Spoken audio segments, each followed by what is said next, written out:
moi une joie et un privilège d'être au milieu de vous tous. Et ce matin, nous allons essayer de continuer dans la direction que nous avions abordée la dernière fois, c'est-à-dire à examiner les principales caractéristiques de ce que l'on pourrait appeler tout simplement la vie chrétienne normale. Alors pour introduire, je vous invite à ouvrir vos Bibles tout d'abord dans le chapitre 8 de l'Épître aux Romains que nous avions vu la dernière fois. Nous lirons un seul verset, c'est le verset 37. Mais dans toutes ces choses, nous sommes plus que vainqueurs par celui qui nous a aimés. Et nous passons à l'Épître aux Éphésiens. Nous avons lu tout à l'heure le premier chapitre. Nous allons lire maintenant une partie du dernier chapitre, chapitre 6 de l'Épître aux Éphésiens, à partir du verset 10. Au reste, fortifiez-vous dans le Seigneur et par sa force toute puissante. Revêtez-vous de toutes les armes de Dieu, afin de pouvoir tenir ferme contre les ruses du diable. Car nous n'avons pas à lutter contre la chair et le sang, mais contre les dominations, contre les autorités, contre les princes de ce monde de ténèbres, contre les esprits méchants dans les lieux célestes. C'est pourquoi, prenez toutes les armes de Dieu, afin de pouvoir résister dans le mauvais jour et tenir ferme après avoir tout surmonté. Tenez donc ferme. Ayez à vos reins la vérité pour ceinture, revêtez la cuirasse de la justice, mettez pour chaussure à vos pieds le zèle que donne l'évangile de paix, prenez par-dessus tout cela le bouclier de la foi, avec lequel vous pourrez éteindre tous les traits enflammés du malin. Prenez aussi le casque du salut et l'épée de l'esprit qui est la parole de Dieu. Faites-en tout temps, par l'Esprit, toutes sortes de prières et de supplications. Veillez à cela avec une entière persévérance et priez pour tous les saints. Priez pour moi, afin qu'il me soit donné, quand j'ouvre la bouche, de faire connaître hardiment et librement le mystère de l'Évangile, pour lequel je suis ambassadeur dans les chaînes, et que j'en parle avec assurance comme je dois en parler. Il y a un dernier passage dans la première épître à Timothée, au chapitre 6, le verset 12. Combat le bon combat de la foi, saisis la vie éternelle à laquelle tu as été appelé et pour laquelle tu as fait une belle confession en présence d'un grand nombre de témoins. La dernière fois, vous vous en rappelez, nous avons jeté un coup d'œil sur ce merveilleux chapitre 8 de l'Épître aux Romains. C'est un chapitre formidable qui nous décrit tout simplement la vie chrétienne normale que Dieu considère comme normale, c'est-à-dire finalement la vie chrétienne de maturité dans laquelle nous devons entrer tous, les uns et les autres, assez rapidement, après nous être convertis. Nous devons passer un petit peu de temps dans l'enfance spirituelle, et puis, si tout va bien, assez rapidement, dans un délai pas trop long, nous devrions tous connaître cette vie selon Romains 8. Je vous rappelle très rapidement deux caractéristiques principales que nous avions soulignées la dernière fois de cette vie de Romains 8. Il s'agit tout d'abord, et dans une large mesure, d'une marche que Paul appelle non selon la chair, mais selon l'esprit. C'est-à-dire que nous avons d'une vie placée sous l'autorité de la parole de Dieu, parole écrite, mais aussi parole gravée dans nos cœurs par l'Esprit de Dieu. Et la deuxième caractéristique que nous avions relevée, c'est qu'il s'agit au fond d'une vie de transformation. Selon le verset 29, nous sommes transformés en l'image du Seigneur Jésus. Selon le passage que le frère Charles nous a lu tout à l'heure, nous sommes transformés de gloire en la même image. Cette transformation, qui est possible parce que nous sommes des enfants de la nouvelle alliance, s'opère tout au long de notre vie jusqu'à la fin. Et nous avons très rapidement la dernière fois relevé une autre caractéristique que Paul soulève à la fin de ce chapitre, qui est une caractéristique un petit peu angoissante, si on l'examine au premier abord, c'est que cette marche selon l'Esprit et cette transformation en l'image du Seigneur Jésus ne se font pas sans un combat. Cette marche et cette transformation sont intimement associées à un combat spirituel parce qu'il y a là une opposition qui s'exerce contre nous et dont nous devons triompher. Et Paul est très encourageant, il semble nous dire que même si nous connaissons peut-être beaucoup de défaites, la victoire finale est comme impossible. Et Paul semble même dire que si nous avons bien appris les règles du combat spirituel, une victoire permanente est possible. Voilà ce que Paul dit lorsqu'il souligne ce fait que dans toutes les choses qu'il vient de citer au verset 35, qui ne sont pas des choses tellement agréables, dans toutes ces choses, dit-il, nous pouvons être non seulement vainqueurs, mais plus que vainqueurs. Et nous allons ce matin examiner encore un peu plus à fond ce thème extrêmement actuel et extrêmement important de la bataille, du combat, qui sont intimement liés à la vie chrétienne. Alors j'aimerais vous poser une première question. Je ne vais pas vous demander de répondre, je vais répondre moi-même. Est-ce que tous les chrétiens sont appelés à livrer ce combat spirituel, ou est-ce que ce combat est simplement réservé aux responsables des assemblées ou à certains membres particulièrement avancés de l'assemblée? Là, je pense que la Bible est très nette et répond par l'affirmative. Ce combat est l'apanage, disons, de chaque enfant de Dieu. Tout chrétien connaît plus ou moins ce combat spirituel. Maintenant, si vous discutez avec les chrétiens, si vous parlez de ce problème du combat spirituel, vous allez vous rendre compte que certains chrétiens n'ont de ce combat qu'une expérience relativement limitée. Beaucoup n'ont qu'une expérience relativement limitée de ce combat, et pour eux, ce combat, dans une large mesure, est encore une chose qu'ils ne connaissent qu'intellectuellement. Et ça, c'est normal lorsque l'on est jeune dans la foi. Mais alors, si vous discutez avec d'autres chrétiens, vous allez vous rendre compte qu'ils ne parlent que du combat spirituel. Et on sent que pour eux, eh bien, c'est du vécu. Ils savent de quoi ils parlent. Alors, nous pouvons nous poser la question, pourquoi cette différence entre les enfants de Dieu? Pourquoi les uns parlent tout le temps du combat et les autres beaucoup plus rarement? Je crois que il faut comprendre pourquoi cette différence existe, et pour comprendre l'histoire du peuple juif nous aide beaucoup.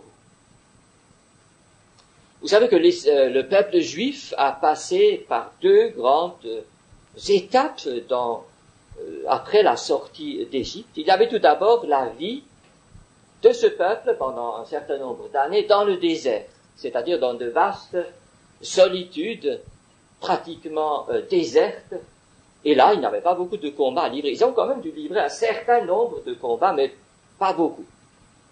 Mais ensuite, ils sont passés à travers le Jourdain dans le pays de la promesse, peuplé de nombreuses peuplades hostiles, et là, les choses ont changé.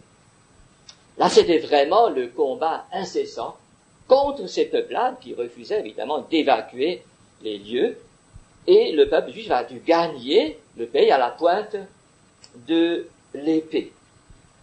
Eh bien, si nous considérons cette histoire, nous comprenons notre expérience.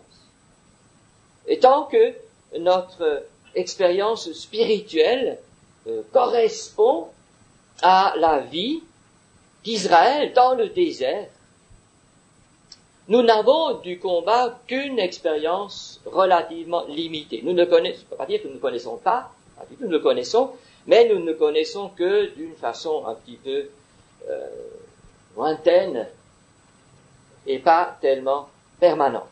Mais dès que nous avons franchi, spirituellement parlant, le Jourdain, c'est-à-dire dès que nous avons connu, dès que nous connaissons, dès que nous avons découvert cette vie d'union avec le Seigneur Jésus dans sa mort, dans son ensevelissement, dans sa résurrection et dans son ascension, aussitôt les choses changent.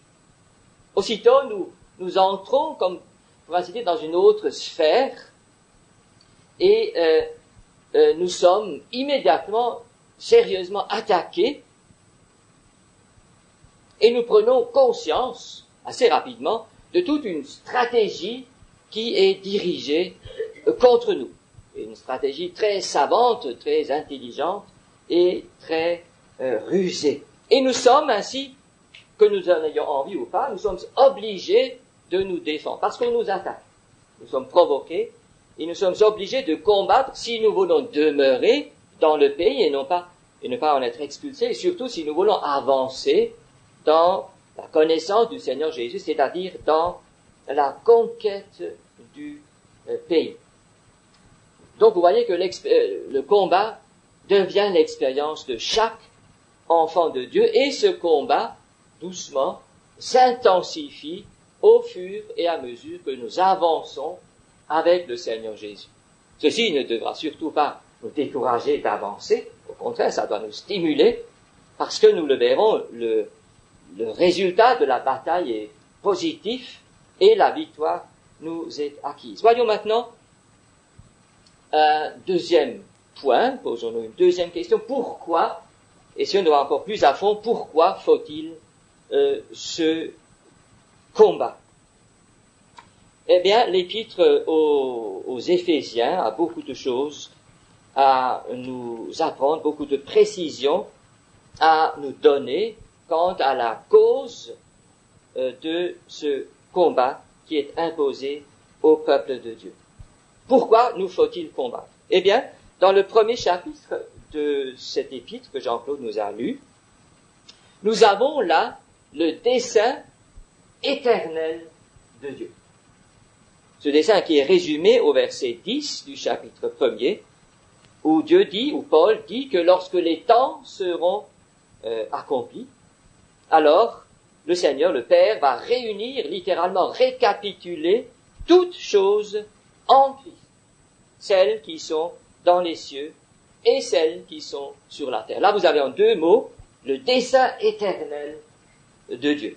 Et ce qui est formidable, c'est que, toujours d'après l'épître aux Éphésiens, nous avons, les élus de Dieu ont été intégrés dans le dessein de Dieu.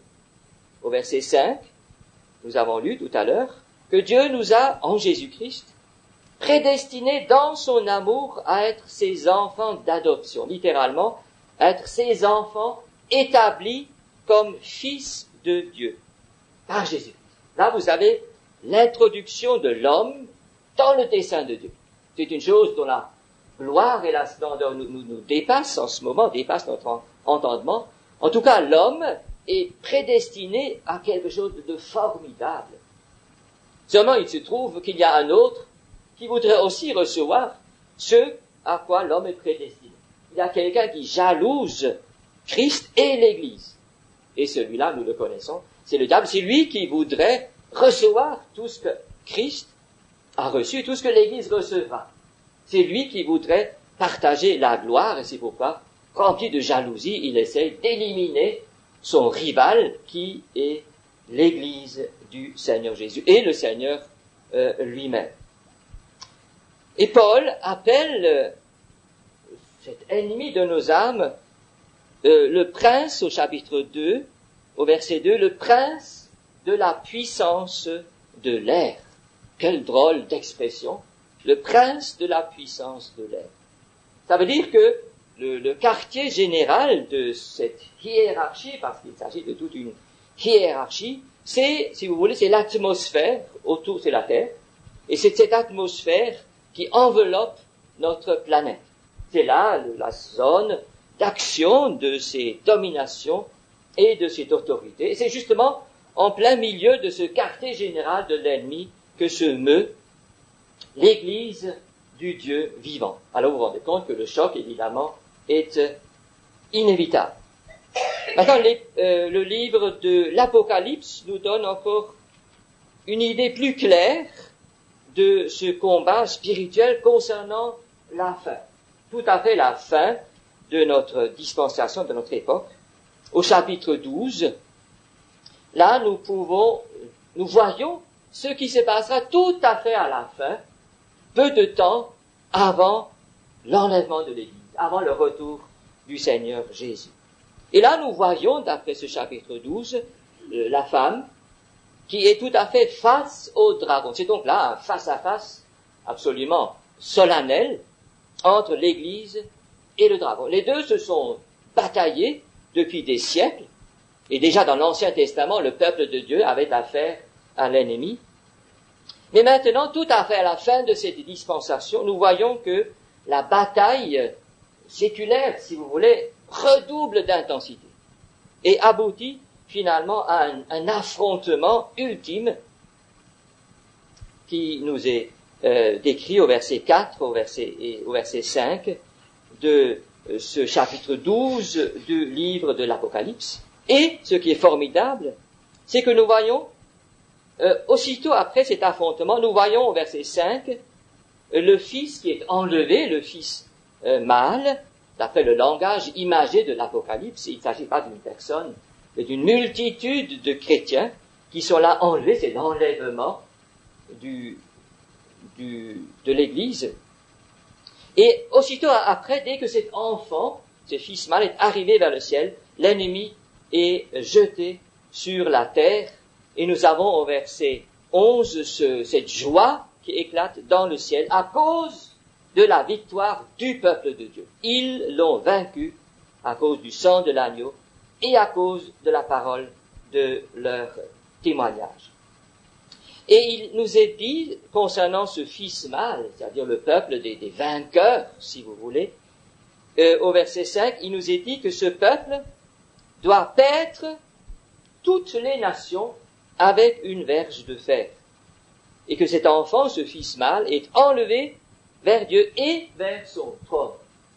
Nous avons là la destinée de ce peuple de vainqueurs, c'est le trône, c'est l'exercice de l'autorité. Alors revenons au combat spirituel. Pourquoi le combat?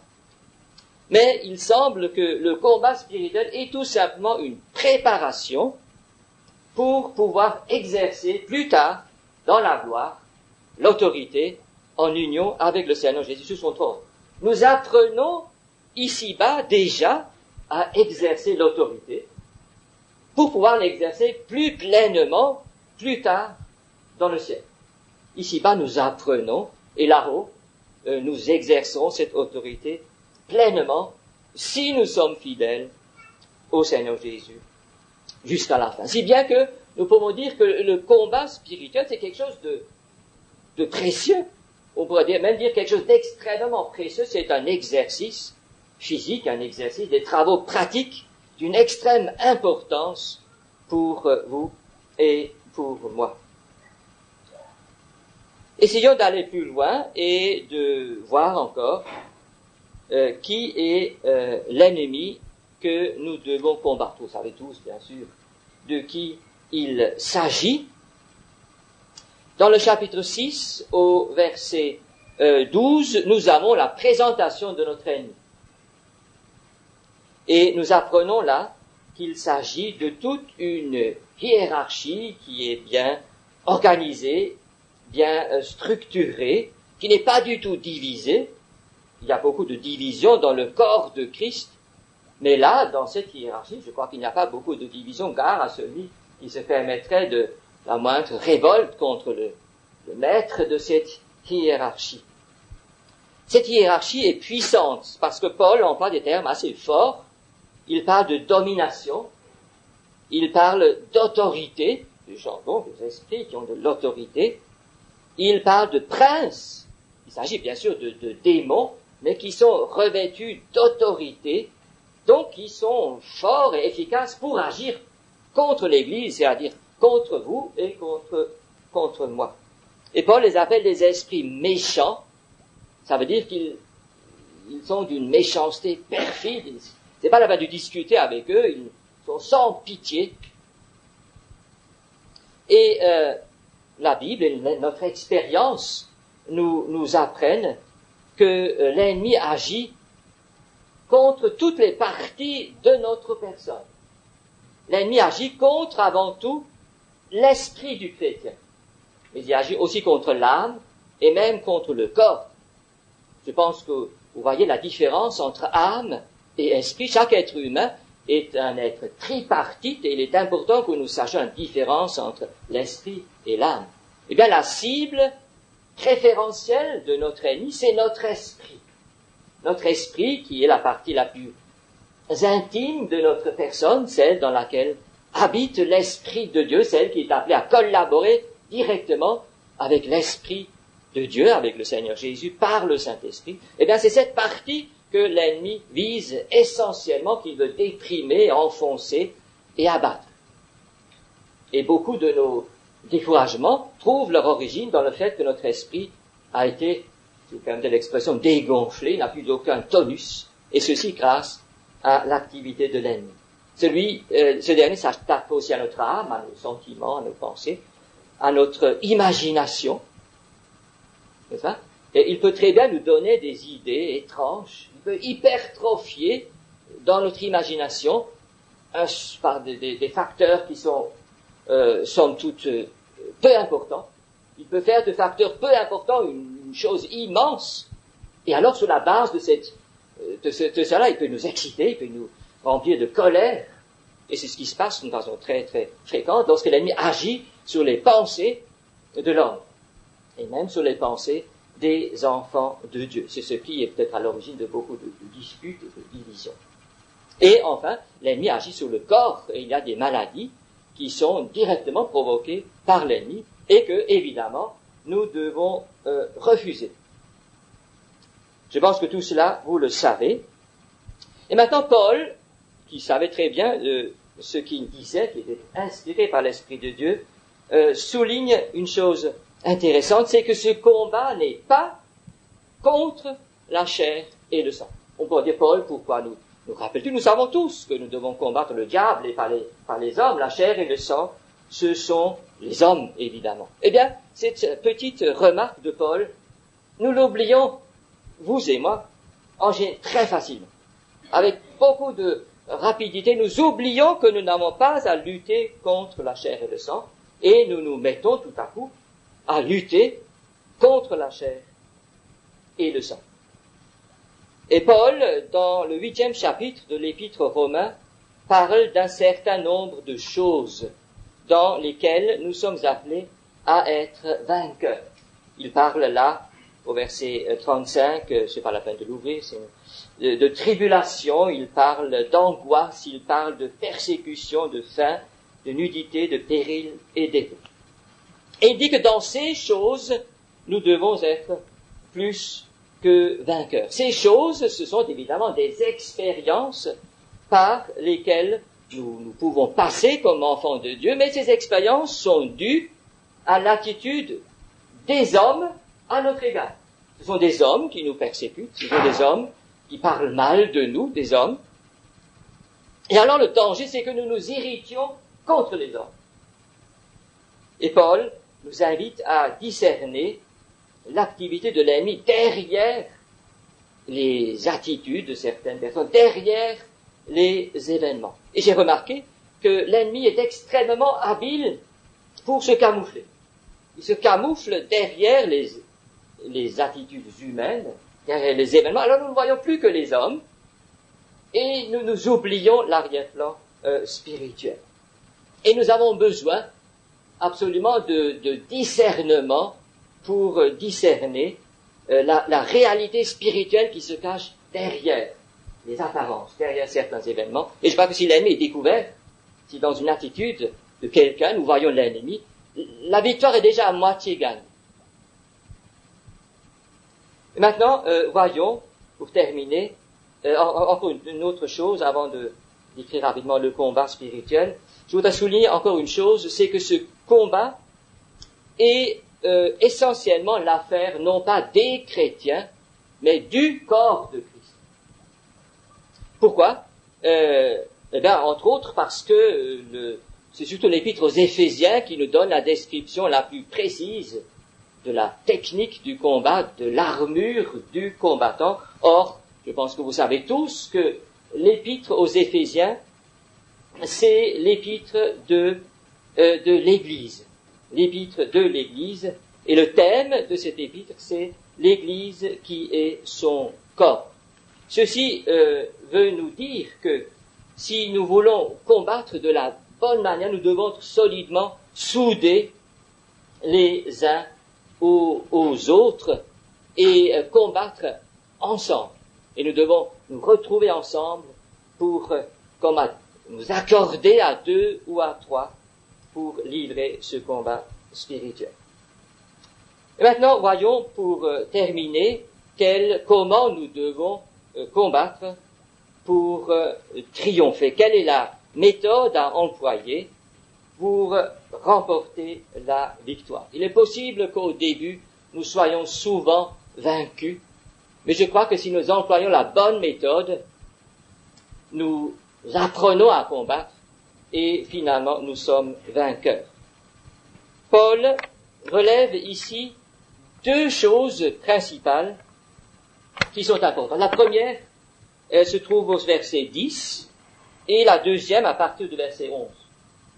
Je vous avouerai que pour moi, personnellement, je découvre actuellement l'importance de la première chose. Pendant longtemps, je n'ai pas compris à quel point le verset 10, sur lequel on passe souvent rapidement, est important. Je m'étais arrêté tout le temps sur l'armure du chrétien, mais je crois que le verset 10, qui nous dit que nous devons nous fortifier dans le Seigneur et par sa force toute puissante, est extrêmement important. Donc la première chose que le Seigneur nous encourage à faire, d'après le verset 10, c'est de nous fortifier dans le Seigneur. La force de l'ennemi, tout le monde le sait, est redoutable. Eh bien, nous devons nous fortifier dans la force ou par la force toute puissante du Seigneur Jésus. Et ce n'est pas par hasard que l'épître aux Éphésiens nous parle, au premier chapitre que nous avons lu tout à l'heure, de l'infinie grandeur de sa puissance qui se manifeste avec efficacité par la vertu de sa force. Chapitre 3, nous avons une allusion à la force qui agit en nous. Au chapitre 1er, c'est la force qui agit en notre faveur. Et au chapitre 3, au verset 20, nous voyons la puissance qui agit en nous. Et tout cela, c'est la puissance de l'Esprit de Dieu. Et là, Paul semble avoir de la peine au chapitre 3 à trouver ces mots. Il dit que Dieu peut faire, par la puissance qui agit en nous, infiniment au-delà de tout ce que nous demandons ou pensons. Il aurait pu dire, Dieu peut faire au-delà de ce que nous demandons. Mais il dit, Dieu peut faire infiniment au-delà de ce que nous demandons. Puis il ajoute infiniment au-delà de tout ce que nous demandons. Et finalement, infiniment au-delà de tout ce que nous demandons et pensons. Voilà la puissance qui est à notre disposition pour faire face à l'autre puissance de l'adversaire. Et je crois qu'avec cette puissance, nous avons la possibilité de triompher. Maintenant, il est dit, fortifiez-vous. Pendant longtemps, je n'avais pas compris. Eh bien, il disait, il y a bien longtemps auparavant, la même chose à Josué. Fortifie-toi et prends courage. Fortifie-toi seulement et aie bon courage. Ce sont les mêmes paroles que Dieu a dites à Josué juste à l'entrée du pays de la promesse. Il dit la même chose, Paul dit la même chose à son enfant Timothée. Fortifie-toi dans la grâce qui est en Christ. C'est donc une chose que nous devons faire nous-mêmes. Ce n'est pas une chose qui se fait automatiquement, ou que le Seigneur fait automatiquement pour nous. C'est une chose que nous devons faire nous-mêmes. Notre volonté a là un rôle très grand à jouer. Et ceci nous fait penser par exemple à David, lorsqu'il était dans une situation très difficile et très dangereuse à Tsiklag. Vous connaissez l'histoire où les Amalécites avaient tout brûlé, la ville de Tsiklag, avaient emmené toutes les familles de David, de ses amis. David était sur le point de tout perdre. Et alors, il s'est sans doute complètement découragé. Et nous lisons que David reprit courage en s'appuyant sur l'Éternel. Il s'est fortifié lui-même en regardant au Seigneur Jésus. Et nous avons dans cette merveilleuse épître cette image de l'élévation souveraine du Seigneur Jésus. Image dont nous faisons bien de nous remplir au premier chapitre, au verset 20 et 21, où nous voyons Christ élevé au-dessus de tout et de tous. Et nous sommes invités donc à nous fortifier en levant nos yeux vers le Seigneur Jésus, souverainement exalté et élevé au-dessus de tout. Et nous sommes aussi invités à saisir par la foi notre position céleste en Christ. Parce que si dans le premier chapitre nous voyons Jésus-Christ assis à la droite de Dieu au-dessus de tout, au chapitre 2 nous voyons l'assemblée assise en Jésus-Christ dans les lieux célestes. Et je crois se fortifier soi-même, nous fortifier, revient aussi à nous identifier avec le Seigneur Jésus assis dans les lieux célestes, dans les cieux, au-dessus de la puissance de la terre. Nous occupons une position qui est supérieure à celle du diable, et il est bon de nous en saisir par la foi lorsque nous sentons l'ennemi nous attaquer d'une manière ou d'une autre. Et je crois que dès que nous avons fait cela, dès que nous avons saisi la vie, comme le dit Paul à Timothée, toi, combat le bon combat de la foi, saisis la vie. Nous saisissons la vie de Dieu. Et dès que nous avons fait cela, aussitôt, nous sommes fortifiés, comme le dit Paul au chapitre 3, au verset 16, nous sommes fortifiés puissamment par l'Esprit de Dieu dans l'homme intérieur. L'homme intérieur, c'est notre esprit. Et c'est surtout notre esprit qui a besoin d'être fortifié. Si l'esprit est fortifié, l'âme en profite et le corps en profite aussi. L'ennemi veut réprimer notre esprit, et l'Esprit de Dieu veut fortifier puissamment notre esprit.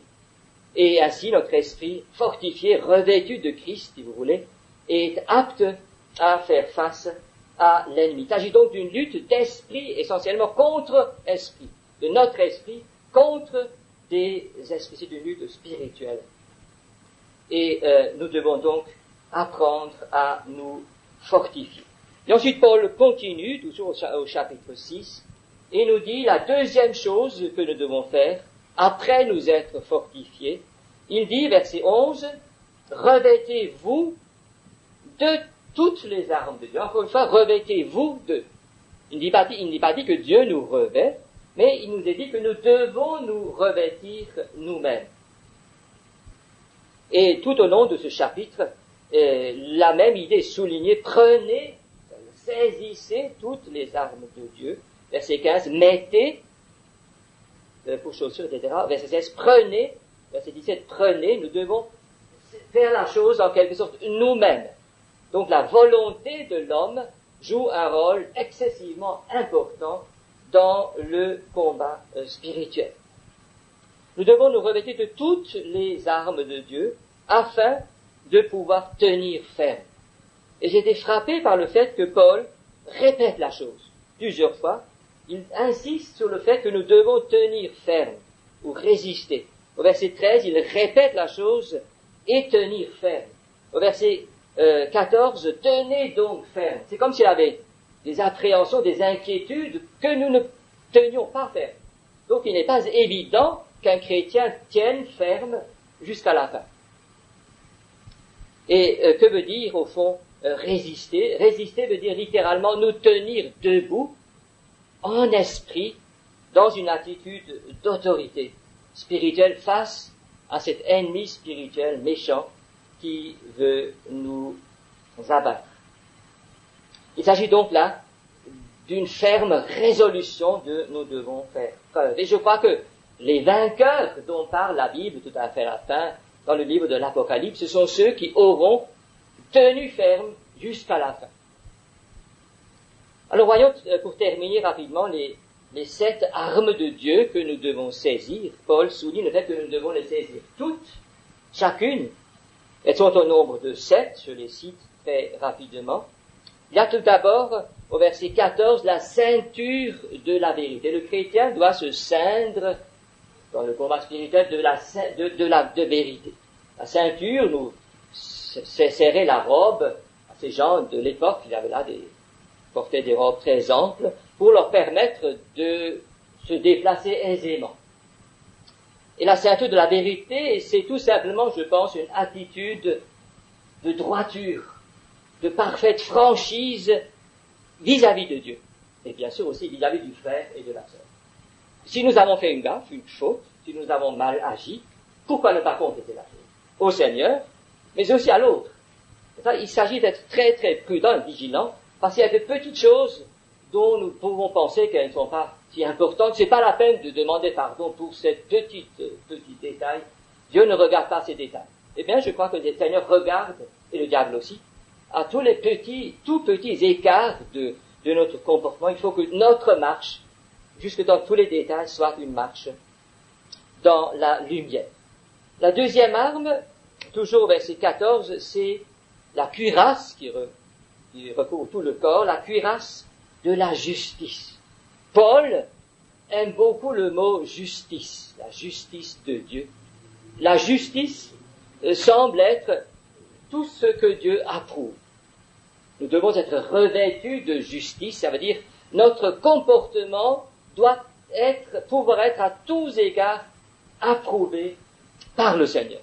Ça veut dire nous devons être prêts à éliminer tout péché que nous avons reconnu, même s'il s'agit d'une toute petite chose, de rien du tout.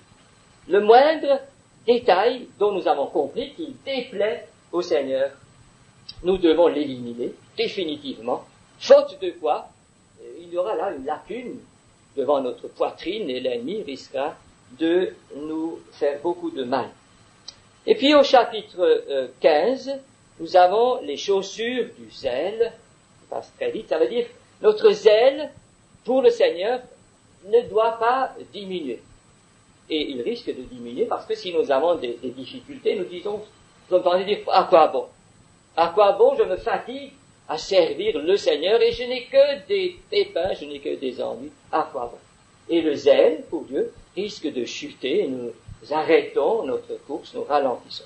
C'est pour ça, dit Paul, nous devons garder ces chaussures du zèle et décider de servir le Seigneur jour après jour, quelles que soient les expériences, même si apparemment le Seigneur ne semble pas tellement bénir notre témoignage pour un certain temps à titre pédagogique. Le Seigneur sait toujours ce qu'il fait. Et puis au verset 4, nous avons une quatrième arme dont nous sommes invités à nous revêtir, à prendre, à saisir, et qui doit être placée par-dessus, c'est-à-dire au-dessus de tout le reste. Il s'agit de littéralement du grand bouclier de la foi. Notre attitude doit toujours être une attitude de foi à l'égard du Seigneur. Et dit la Bible, si nous prenons ce bouclier qui nous protège, nous pourrons éteindre certains traits enflammés du diable. C'est vrai? Nous pourrons éteindre tous les traits enflammés du diable. Ça veut dire qu'il n'y aurait pas un seul trait qui va nous atteindre si nous sommes abrités sous le grand bouclier de la foi. Et puis, au verset 17, nous lisons là la cinquième arme, le casque du salut. C'est une chose très importante. Jusqu'à présent, je n'avais pas tellement compris l'utilité de ce casque qu'on met donc, les soldats romains mettaient sur leur tête pour abriter donc le crâne, le cerveau. Et ce casque doit protéger notre pensée. C'est incroyable toutes les pensées bizarres que les puissances des ténèbres peuvent nous suggérer. Et je crois qu'il faut bien ce casque pour que notre pensée reste saine et lucide, et surtout pour que nous ne nous découragions pas. Je crois qu'un des pièges dans lesquels nous risquons de tomber, c'est la dépression, c'est le découragement par des pensées de l'ennemi qui a hypertrophié un certain nombre de choses. Et nous avons comme modèle là le jeune David qui, lorsqu'il était sur le point d'affronter Goliath, et nous devons aussi affronter un Goliath, vous savez ce qu'il a dit? Il a dit, l'Éternel qui m'a délivré de la patte de l'ours et de la griffe du lion me délivrera aussi de la main de ce Philistin. Il n'a pas dit, j'espère qu'il va me délivrer, je pourrais bien qu'il me délivrera, je compte beaucoup sur le fait qu'il me délivre. Non, il a dit, l'Éternel me délivrera. Voici un homme revêtu du casque du salut, il avait cette conviction inébranlable, le Seigneur ne me laissera pas tomber, il me délivrera de cette terrible détresse, de ce danger pressant dans lequel je suis tombé, et il aurait pu dire, il me délivrera encore de toutes les autres détresses que je les connais. Et nous sommes invités aussi à prendre cette même attitude. Notre Dieu est incroyablement fidèle. Il nous délivrera certainement de toutes nos détresses présentes et de toutes nos détresses futures, si nous nous accrochons à lui. Et au verset un peu plus loin, donc au verset 17, nous avons la 6e arme, je vais très vite, qui est l'épée de l'esprit, la parole de Dieu. Il s'agit là, je pense, de certains versets de la parole que nous pouvons utiliser, prendre dans nos mains, sous l'inspiration du Saint-Esprit et les apporter, les présenter à Dieu dans la prière. Ce sont des versets offensifs pour l'ennemi. Vous connaissez tous ces versets, le Fils de Dieu a paru pour détruire les œuvres du diable. Ou Colossiens 2,15, il a dépouillé les dominations et les autorités, etc. N'est-ce pas? Ce sont ces versets-là que nous pouvons utiliser, et l'expérience montre que le Seigneur chasse l'ennemi si nous sommes vraiment inspirés par l'Esprit de Dieu dans le choix du verset à saisir et à utiliser par la foi. Et la dernière arme, au verset 18, qui n'est pas la moins importante, c'est la prière. Et Paul insiste beaucoup sur la prière. Faites-en tout temps, dit-il, par l'Esprit, toutes sortes de prières et de supplications. Veillez à cela avec une entière persévérance et priez pour tous les saints. Nous pourrions dire beaucoup au sujet de cette prière. Je crois que Dieu cherche aujourd'hui des ministères de prière. Et de prière qui embrassent le corps tout entier. Je vous encourage beaucoup à prier selon Apocalypse 12, verset 5. À prier que le Seigneur bénisse l'Église, la femme, d'après la vision, pour qu'elle puisse enfanter ce Fils mâle. Prions pour le corps de Christ tout entier, pour que le Seigneur visite, bénisse son peuple, non seulement ici, à Célestat, en Alsace, mais sur toute la surface de la terre, afin que les choses avancent, et que le Seigneur ait bientôt accompli son plan à travers ce peuple des vainqueurs. Et Paul termine au verset 19, priez pour moi. Nous avons là un ministère aussi très important, la prière pour ceux qui doivent prêcher, ceux qui doivent diriger les assemblées, et qui sont évidemment tout particulièrement à la cible de l'adversaire. Prions pour le Seigneur les garde, et prions aussi pour qu'ils puissent annoncer, c'est très important, hardiment et librement, le mystère de l'Évangile. Le mystère de l'Évangile. Le mystère, c'est tout le conseil de Dieu, et c'est une chose d'une importance excessive que l'Église connaisse aujourd'hui, j'allais presque dire, redécouvre le mystère de l'Évangile, parce que l'Église a un petit peu oublié tout ce que représente ce mystère. Il y a pas mal de choses qui sont un petit peu tombées dans l'oubli un peu partout, à cause justement de l'activité de l'ennemi qui cherche à cacher à nos yeux toute la signification du mystère de l'Évangile. Et nous avons besoin que notre visage soit davantage et de plus en plus dévoilé pour que nous puissions voir les choses, grandir dans la connaissance du Seigneur Jésus, être transformés à son image et ainsi préparés pour son retour. Que le Seigneur vous donne et me donne de rester revêtus jour après jour de toute l'armure de Dieu, qui nous apprenne davantage à nous fortifier nous-mêmes et qu'il fasse de nous des vainqueurs pour sa gloire. Que le Seigneur vous bénisse.